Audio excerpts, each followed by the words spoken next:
क्योंकि अगर हमें लक्षण पहले से पता है, लक्षण क्या आ रहे हैं, उस पे हम ध्यान दे पाते हैं और उनको हल्के में नहीं लेते। किटनिन है, यूरिया है, बहुत सारा और वेस्ट मटेरियल है, ये बॉडी में हर टाइम बनता रहता है।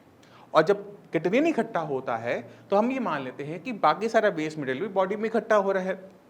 अगर कोई डॉक्टर ये कह दे कि आपकी किडनी खराब हो रही होगी, शायद इसी वजह से आपको वीकनेस आ रही होगी, डॉक्टर बेकार है।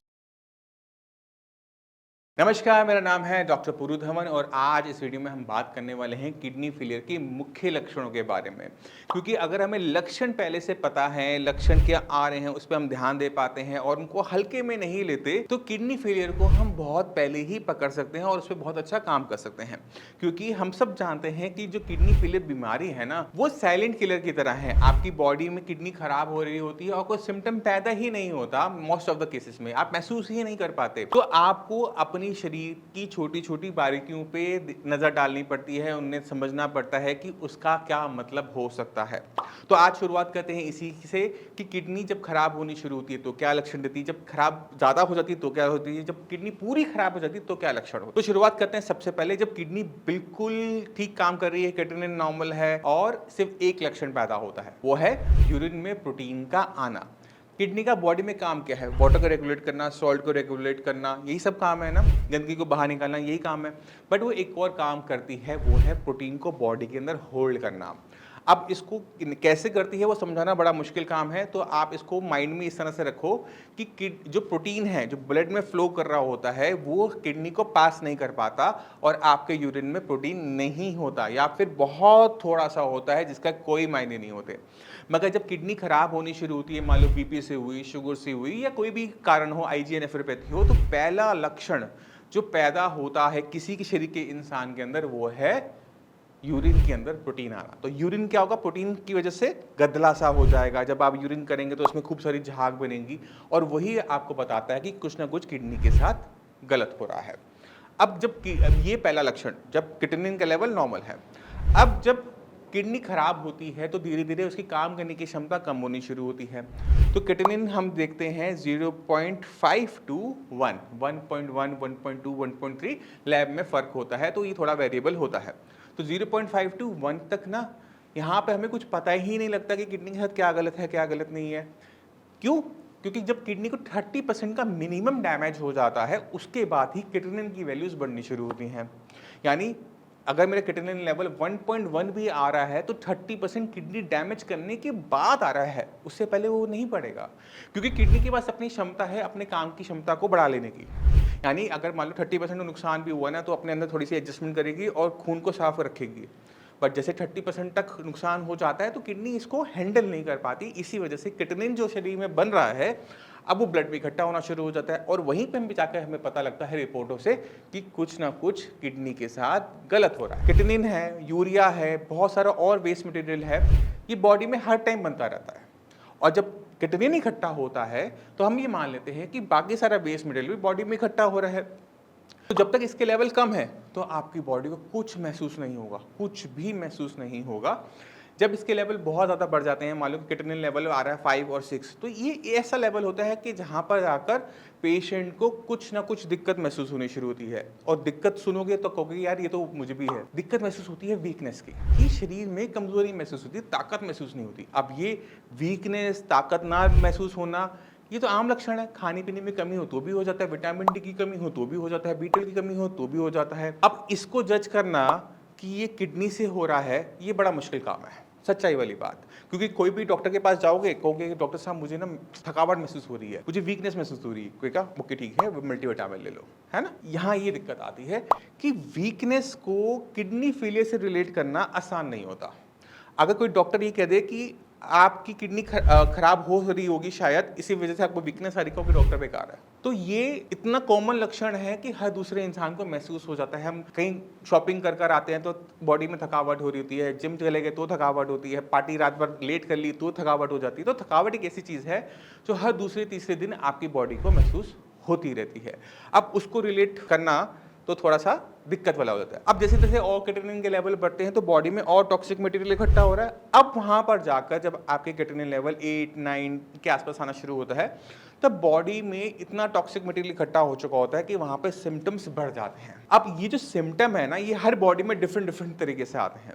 क्यों आते हैं ये कहना बड़ा मुश्किल है, बट हर किसी की बॉडी डिफरेंट होती है। किसी बच्चे में सिम्टम जल्दी आते हैं, अलग टाइप से दिखेंगे। किसी एडल्ट के अंदर जो 30-40 साल का है उसमें सिम्टम बिल्कुल अलग होंगे। जो 60-70 साल का पेशेंट है उसमें सिम्टम बदल जाते हैं। कुछ सिम्टम हमें दिखते हैं और उससे जज करना है कि किडनी फेलियर है। सिम्टम कैसे है? इचिंग। अब आपको खुजली हो रही है, ठीक है, आपको बहुत खुजली हो रही है, अब आप क्या करोगे?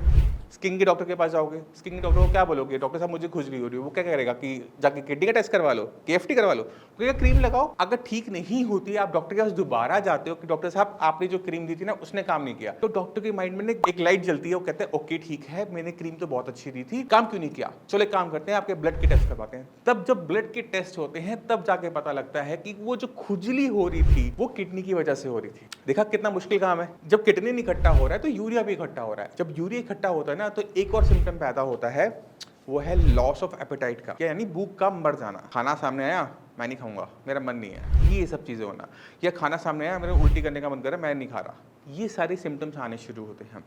तो अब ये जो सिम्टम है ये भी कोई खराब नहीं है, ऐसा कोई कॉमन बड़ा सिम्टम नहीं कि देख के बोल दोगे कि ये किडनी की वजह से हो रहा है। क्योंकि अगर मान लो आपका पेट में गैस हो रही है, एसिडिटी हो रही है, तो उस टाइम में खाना खाने का मन नहीं करता। अब उसको ही देख के ये कहना कि किडनी खराब हो रही है, ये बड़ा मुश्किल काम होता है। बट ये जो हो रहा होता है ये यूरिया की वजह से हो रहा होता है कि हमारा पेट खाली भी है, हम उसे महसूस नहीं कर पाते, तो इस वजह से ये सिम्टम पैदा होता है। अब ये तो हो गए कॉमन सिम्टम के बारे में। अब एक और कॉमन सिम्टम के बारे में बात करते हैं, वो है खून की कमी। अब आपने जाके टेस्ट करवाए, उसमें देखा कि हीमोग्लोबिन मेरा जो आ रहा है वो 7 आ रहा है, जबकि चाहिए हमें 11-12। अब ये 7 हीमोग्लोबिन आ रहा है, आप सोचते हो कि मैं तो खाना तो प्रॉपर खा रहा हूँ, तीनों टाइम मैं खाना खाता हूँ, मैं अनार का जूस भी पी लेता हूँ, मैं चुकंदर भी खा लेता हूँ, मैं सब कुछ तो कर रहा हूँ, मेरे साथ ये क्यों हो रहा है, मेरा खून क्यों नहीं बना मेरी बॉडी में? तब जाके भी पेशेंट का पता लगता है कि पेशेंट किडनी फेलियर से ग्रसित है। कैसे पता लगता है? बस समझाता हूँ। हमारी जो किडनी होती है वो एक हार्मोन बनाती है जिसका नाम है एरिथ्रोपोइटिन। एरिथ्रोपोइटिन का काम क्या होता है कि आयरन लिया, प्रोटीन लिया, फॉलिक एसिड, B12 सबको आपस में मिलाया और हमने बना दिया हीमोग्लोबिन। अब अगर इसमें सब कुछ समान है, फॉलिक एसिड है, B12 है, आयरन है, प्रोटीन है, बट एरिथ्रोपोइटिन नहीं है, क्योंकि किडनी खराब हो गई है, वो कम बना रही है या नहीं बना पा रही, तो हीमोग्लोबिन बन नहीं पाता और हमारा हीमोग्लोबिन लेवल डाउन होना शुरू हो जाता है। और ये जो हीमोग्लोबिन डाउन हुआ इसकी वजह से और सिम्टम पैदा होते हैं। क्या होगा? सांस का फूलना, 10 कदम चलोगे, सीढ़ियां चढ़ोगे, उतरोगे, ये सब शुरू हो जाता है। या फिर आपको थकावट महसूस होती है, नींद बहुत ज्यादा आती है कि मन करता है बस सोते रहो सोते रहो। तो ये जो सिम्टम है ये भी बहुत जनरल है कि खून की कमी हो ना, खून की कमी तो भाई मान लो कि पाइल्स की दिक्कत है, ब्लीडिंग ज्यादा हो गई तो भी हो जाता है। फीमेल्स में तो पीरियड्स आते हैं तो पीरियड्स की वजह से खून की कमी हो जाती है। तो ये कॉमन सिम्टम्स होते हैं। इसी कॉमन सिम्टम, अब आपने देखा कि सारे के सारे सिम्टम्स कॉमन है, और एक सिम्टम को देखकर ये जज करना कि ये किडनी की वजह से हो रहा है, ये बड़ा डिफिकल्ट टास्क होता है। इसी वजह से किडनी की बीमारी जब तक बहुत ज़्यादा बढ़ नहीं जाती तब तक किसी पेशेंट को खास पता नहीं लगता बॉडी से कि मेरे साथ कुछ गलत हो रहा है। मगर आपने आज ये वीडियो देखी है, आपको पता है कि अगर कोई भी 2 सिम्टम जो मैंने बताया, कोई भी 2 सिम्टम आपको एक साथ देखने को मिल रहे हैं ना, दिक्कत है। आपको थकावट महसूस हो रही है, आपको हो सकता है कि किडनी की दिक्कत हो, तो आपने क्या करना है? यूरिन का टेस्ट करवाना है, क्योंकि यूरिन में प्रोटीन आना ये सबसे पहला सिम्टम है और ये होगा ही होगा। मोस्ट ऑफ द केसेस में 90% केसेस में ये होगा ही होगा।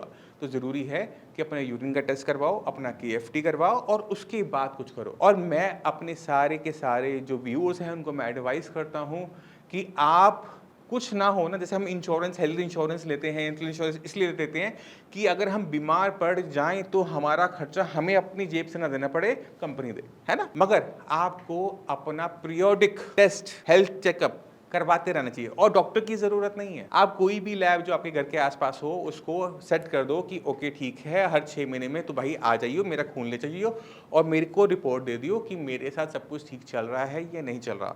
उसमें यूरिन का टेस्ट, उसमें ब्लड का टेस्ट इंक्लूड करवा के रखा करो।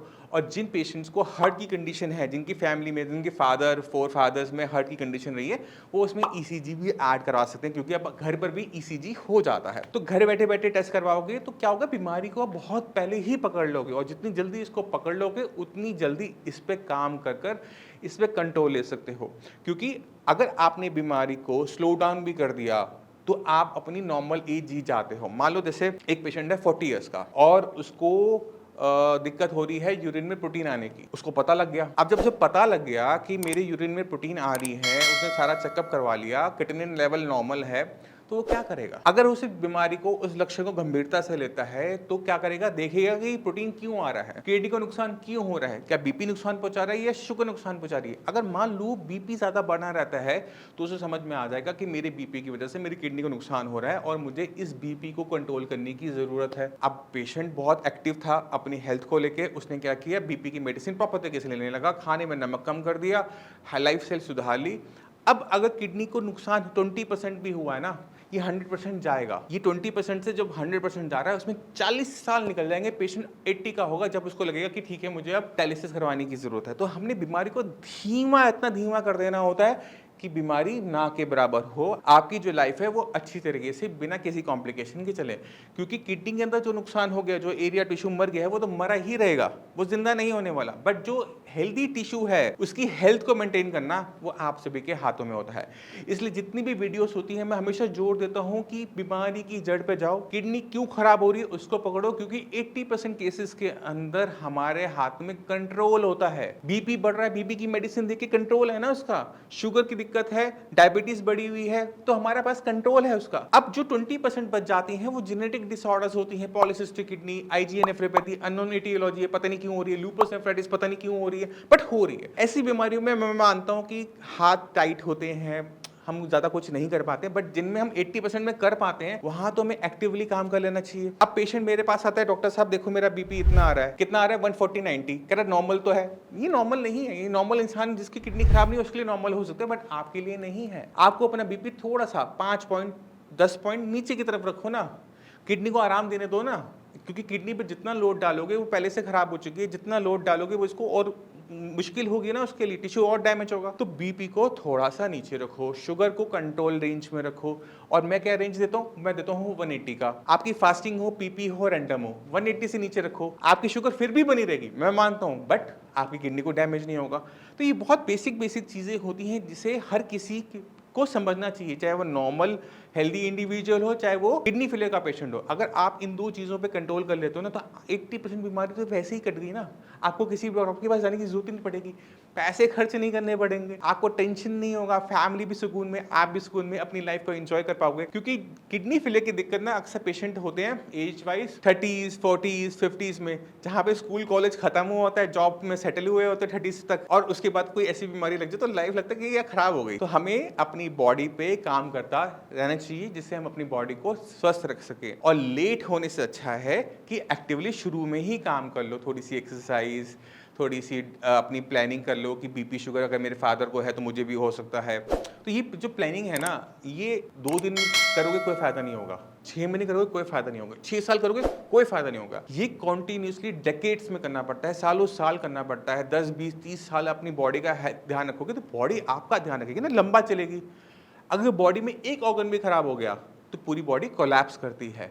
क्योंकि किसी भी एक ऑर्गन के फेलियर के बाद बॉडी को सर्वाइव कैसे कर पाओगे? तो बहुत इंपॉर्टेंट है अपनी बॉडी पे शुरू पे ही काम करना। और उसकी परफेक्ट एज मैं आपको बता देता हूँ कि जैसे ही आपका कॉलेज खत्म होना तो पार्टियां हो जाती खत्म, जैसे ही आपकी जॉब लगे ना तो अपनी बॉडी पे काम करना शुरू करो। और ये सबसे बेस्ट तरीका होता है अपने आप को बीमारियों से बचाने का। क्योंकि बीमारी, आपने इंश्योरेंस भी ले रखा है 10 लाख का 20 लाख का, खत्म हो जाएगा ऐसी बड़ी बड़ी बीमारियों में। कैंसर कितना फैला है, किडनी फेलियर की बात करें, सोचो तो सही एक बारी कि पहले क्या हमें कैंसर की इतनी कंप्लेंट्स देखते थे, बट आप देखो कि कितने पेशेंट हैं इंडिया में, कैंसर कितने तेजी से फैल रहा है। तो ये सब काम किया जा सकता है अपनी बॉडी का ध्यान रखकर। क्या खा रहे हो, क्या एक्सरसाइज कर रहे हो, बहुत इंपॉर्टेंट है। ये तो हम कुछ ज़्यादा ही कैंसर में चले गए, बट हम मुद्दे से भी भटक गए। तो हम इस वीडियो को ख़त्म करते हैं और मिलते हैं अगली वीडियो में। तब तक के लिए नमस्कार।